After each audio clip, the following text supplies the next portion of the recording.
యేసుక్రీస్తు నామమున మీ అందరికీ కూడా శుభాభివందనాలు తెలియజేస్తూ ఉన్నాను.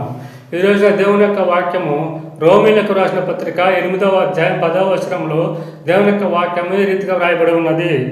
క్రీస్తు మీలోనున్న ఎడల మీ శరీరము పాప విషయమే మృతమైనది కానీ మీ ఆత్మ నీతి విషయమే జీవము కలిగి ఉన్నది అంటున్నాడు.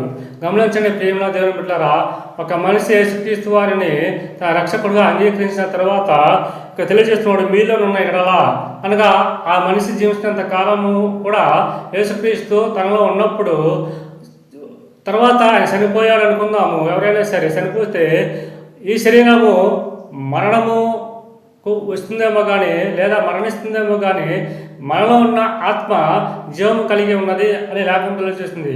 అది ఎలాగనగా యేసుక్రీస్తు వారు మరణము చేసి తిరిగి లేచాడు, మనకు నిత్య జీవం అనుగ్రహించాడు కాబట్టి మనం ఆయన రక్షకుగా అంగీకరించాము కాబట్టి మన ఆత్మ జీవం కలిగి ఉన్నది.